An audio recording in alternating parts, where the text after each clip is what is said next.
Ladies and gentlemen, federal employees, welcome to this episode where we're going to talk about how you as a federal employee can reduce your taxes, because there is a tax bomb coming for you, for all of us really, if we aren't properly prepared, especially in retirement. So if you're new here, welcome. My name is Dallin Haas. I'm a financial planner that serves you as federal employees to help you guys get the most out of your benefits and retire comfortable and confident. Okay, let's dive right in. Long story short, why do we even care about taxes? Well, right now, we don't like paying taxes, right?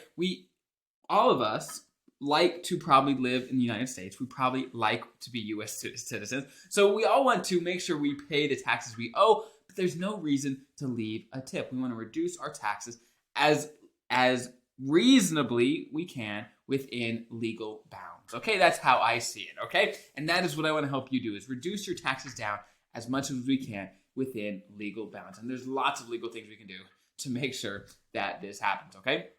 Number one thing to understand about what I'm going to talk about today is this, okay? In 2026, the current tax law is set to expire, okay? So if the government does absolutely nothing, taxes are going to be going up, okay? And when the government has to do nothing for something to change, guess what? That thing is probably going to change. Okay, that thing is probably going to change. If the government doesn't have to do anything for taxes to go up, they're probably going to go up. Whether if they change it's not 2026, it's going to be just a matter of time for a couple reasons. Number one, there's a lot of issues, right? One of them being the national debt. That money that the government spends has to come from somewhere. It's just a matter of when. Okay, it's just a matter of when. So long story short, taxes are going up. Okay, so what are the things that you can do now to make sure you pay as little taxes as possible? Okay, that is the goal. And I kind of covered up here with my marker, but how do we get you to the 0% tax bracket? So even if taxes, let's say, double, well, guess what? 0 multiplied by 2 is still 0. If we can get you to the 0% tax bracket, then you are still in a great spot no matter what comes your way. And even if we can't get you quite to the 0% tax bracket, because we can't always do that, then it's still going to lower. What we're going to talk about today is still going to be lowering overall the amount of taxes you pay, certainly. Okay. Now, we're going to talk about the different tax buckets and how to get tax-free income in retirement. So without further ado, let's dive right in. So first things first is, how do we get you to the 0% tax bracket? Okay, let me move my screen over to show you what this is all about. So this number is really, really important. If you file a joint tax return, this number is going to be really, really crucial for you. $27,700. So in 2023, this is what they call the standard deduction. Okay, this is for, again, married filers. If you're single, you can find the standard deduction for you. But for married filers, this is what it is. That means that on the first $27,700 worth of income, you pay 0 in taxes. 0 in taxes. So, in a very simple way, if your goal is to pay 0 in taxes and be in the 0% tax bracket, then you want to have only up to $27,700 of taxable income. Okay, you could have other income above and beyond that. You just want to make sure it's non-taxable. Right? So if you had $27,700 of taxable income and the rest of your income was tax-free, then you would pay 0% in taxes. Okay? 0% in taxes. So if you can do that is amazing. Now, we all can't do that, especially you as federal employees who have pensions. Your pension may be more than $27,000, right? So just because you're not there, don't be disheartened. There's still options for you. Okay? There's still options for you. Now, the next thing we want to make sure we understand is this chart. This is the tax bracket for you as married filing joint people, right, in 2023. And I want to walk you through how this works, okay? Long story short, we see here, this is the 10% tax bracket. Basically, it says not over $22,000 and you'd be in the 10% tax bracket, okay? So what does that mean? That means if you have $22,000 worth of taxable income above and beyond the standard deduction, then that money is going to be taxed at 10%. So let's do an example. If you have, let's say, $28,700 worth of taxable income, okay? The first things first is you're going to get a standard deduction of $27,700, okay? Boom. So you're only, after that, you're only going to have $1,000 of taxable income, and that's going to be in the 10% tax bracket. So you can pay 10% of $1,000. You're going to pay $100 in taxes for an income of $28,700. Okay, that's how it works. Okay, and as your income increases, right, the percentage that they want of it is going to increase as well. That's how it works. Now, I wanted to explain this briefly because I know not everyone is used to looking at the tax brackets. And for you to understand how to reduce your taxes in retirement, you have to have just at least a very simple understanding of how these tax brackets work. Okay, now, let me clean this up, get my nasty drawings out of the way here. Perfect. So, long story short, if we can come up with a way for you to keep your taxable income as low as possible, ideally we get it close to that, but it's okay if we don't, because if we can keep it under, let's say, 89,000. If we could keep your taxable income after the standard deduction under 89,000, okay, then you would not be above the 12% tax bracket, okay? Basically, after the 12%, it jumps up to 22%. That's a big jump. So for many of you, this is the tax bracket we want to try to keep you in, right? 89,000-ish. So, for example, for you to stay within the 12% tax bracket, first you get the standard deduction, right? And then you have 89,000. So total, you've got $115-ish thousand that you can make of taxable income and still stay in the 12% tax bracket, okay? This is so critical to understand. So critical to understand. The moment, though, that you pop over, you're going to be paying a lot more in taxes. So that is the foundation to understand how to get yourself into different types of tax brackets. Now, let me scroll back over here. Long story short, let me go ahead and erase this as well, okay?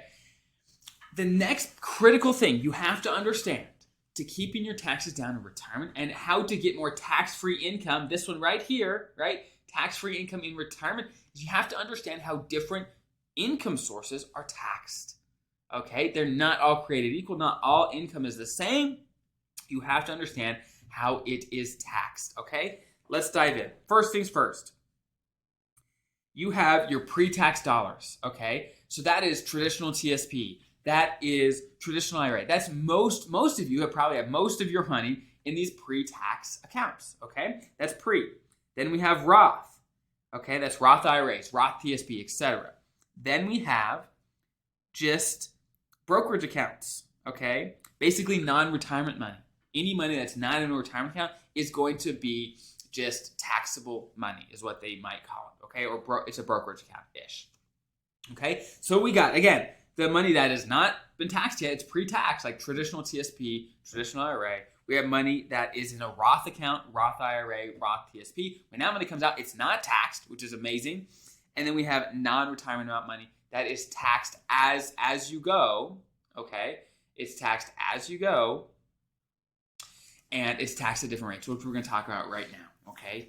Right now. So, long story short, out of all three types of these types of income, which one would we prefer to have? Well, certainly for me, I don't like paying taxes at all, right? So I want as much Roth as I possibly can in a reasonable manner, okay? That's number one, okay? That's the best one. Well, what's the second best one? Well, most people think, oh, the next one is, pre-tax. It's tax deferred. That's great. They're like, well, actually, whenever you have money over in the brokerage and you let's say you buy Amazon stock for $100 and you sell it for $200. Well, you pay taxes on that $100 you earn. However, it's not normal taxes. No, it's capital gains. Okay, capital gains taxes. Long story short, I'm not going to dive into it, but long story short, you're going to be paying lower taxes whenever you have income, long-term capital gains over in the brokerage side, than in the pre-tax side. The pre-tax side, you pay big taxes, right? Over here, you pay smaller taxes. So long story short, Roth is the best, brokerage is the second best, right? And pre-tax is the worst when it comes to having that sort of income in retirement. Okay, that's so critical to understand. It's the different tax buckets and how they are taxed in retirement. But overall, like we said, Roth is the best. So how do we make sure you can have more Roth money in retirement? Well, if you're still working, you could put money directly into the Roth TSP. You could put money directly into the Roth TSP. I've got videos on when you might want to do that, when you might not want to do that. But long story short, if taxes are going to be going up significantly in the future, right, then you may want to consider it. It depends on your situation, certainly, but in many, many circumstances, putting money into the Roth TSP, you are going to thank yourself for a very, very long time, okay? But hey, let's say you're close to retirement or you're in retirement and you don't have any Roth or you have very little Roth. You don't have to, again, be disheartened. There is an option for you, and it is called Roth conversion. Roth conversion, okay? Long story short, what this is all about is you take your pre-tax money, right? Pre-tax money. That is like the traditional TSP, traditional IRA, those sort of accounts. You say, hey, look, I want to make sure I can move that money into Roth over time. And you can. The government lets you do this. Now, the downside is when you make this move, you do have to pay taxes on it. But guess what? If we know right now, before any tax hikes that happen, that tax rates are lower than they're going to be in the future, probably significantly lower, then you may want to be doing some of this to get as much money over to the Roth side. So when the tax hike happens, you got a lot of your money over in the Roth. And we're running out of time, right? It's 2023 when I'm filming this. In 2026, this is happening. We are running out of time. Okay? Now, again, I don't have a crystal ball. I don't know exactly how Congress is going to handle this tax situation. Other than if I was a bet man, taxes are going up. It's just a matter of when and by how much, right? So keep this in mind. Obviously, talk to your tax person, talk to your financial planner. If you're one of my clients, we got you covered already, okay? If you want to be one of our clients, you can check out the description below where you could get that all set up. So again, long story short, whenever we can get you to a really low tax bracket where it's 0% or the 12% or 10%, whenever we can keep you there, that is amazing. On top of that, we want to get as much tax-free money for you in retirement as we possibly can. If you're still working, you can go straight into the Roth. If you're retired, you can do Roth conversions, okay, getting money over to the Roth. Now, you can do Roth conversions technically while you're working. It's just more of a pain and sometimes harder to do, okay? So generally, if you're working, the best way to do is just go straight into the Roth. If you're not working, you can do Roth conversions. Now, I've got videos on Roth conversions. This is just introducing the topic, really, because there's some nuance on how you want to do it when you have money in the TSP, okay? I hope that's helpful. This is a really important thing, really important thing for you to understand to make sure you can keep as much taxes in retirement. Now, I know this can be a lot, especially if you're new to taxes. This may just go over your head. But keep watching the videos. And if you want help on this, we're happy to help. There's a link below for us to meet up and make sure and see if we could help, right? See if we could help you with this stuff in retirement. Have a great rest of your day. Good luck with everything. I'll see you guys next time.